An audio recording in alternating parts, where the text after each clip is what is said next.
한국방송통신사 오늘의 뉴스를 시작합니다. 화성시 동탄 출장소 업무시설 용도 변경 문제와 관련 이행 강제금 부과 문제가 대두되면서 향후 임대 주측과 시 측의 마찰이 예상되고 있습니다.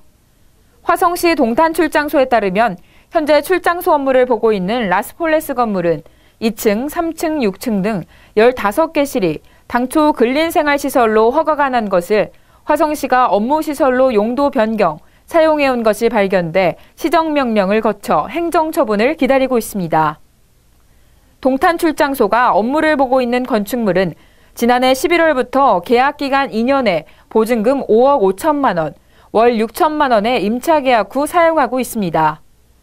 그러나 최근 판매시설을 업무시설로 용도 변경을 하지 않은 채 사용한 것이 알려져 행정 절차에 따라 시정명령 후 이행 강제금을 부과하는 절차를 남겨두고 있습니다. 시 측은 현행법 적용의 용도 변경을 위반하면 이행 강제금 부과를 임대주 측에 부과하게 돼 있어 조만간 임대주 측을 상대로 2차례의 시정명령을 한 후 규정을 지키지 않을 경우 2억여 원으로 추정되는 이행 강제금을 부과한다는 방침입니다.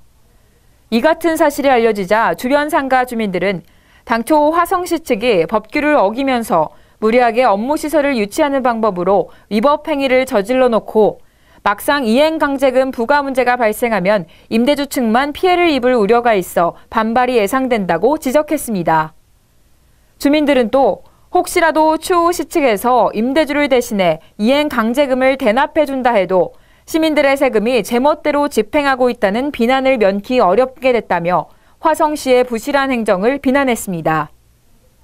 주민들의 여론을 감안해 본부 취재진이 당시 화성시 회계과 측과 계약을 맺었던 K부동산을 찾아가 사실 여부를 확인한 결과 K부동산 측은 시 담당 직원 2~3명이 찾아와 정상 계약을 체결한 것으로 당연히 행정관서의 현직 담당자들이라 법규를 잘 알고 있을 것이라고 판단돼 용도 문제 등 자세한 검토를 하지 않은 채 계약을 추진했다고 말했습니다. 임대주들과 벌가금 문제가 불거지자 당혹한 화성시 측은 임시방편으로 오는 22일 해결책을 찾기 위해 임대주들과 간담회를 갖기로 예정돼 있는 것으로 알려졌으나 만일 간담회에서 의견 결렬로 다툼이 발생한다면 갈등의 파장이 커질 것으로 예상됩니다. 동탄 출장소 인근 주민들은 화성시가 신도시 주민들의 편의를 위해 출장소를 마련한 것은 고마운 일이나 법규를 지키는 데 모범을 보여야 할 시가 건축법을 어겨가며 상가의 시장실을 비롯 업무시설을 만든 시의 태도를 이해할 수 없다며 불만을 표시했습니다. 저도 동탄 동네 사람이에요. 동네 카페를 보면은 굉장히 원성들이 지금 많더라고요. 이 부분에 대해서. 원성이 많다고? 동네 사람들이 세금을 왜 이따구로 해갖고 그렇게 해가지고 무슨 어쩌고 이렇게 일단 이제 동네 사람들은 구청도 안 만들어주는 주제에 어디 상가 건물에 비싸게 들어가서 왜 이런 분란을 만드냐 이런 내용이지. 워낙 저도 주민이라 알죠. 그렇죠. 근데 그래서 더더욱 불만들이 많을 거예요 아마. 이상으로 한국방송통신사 뉴스였습니다.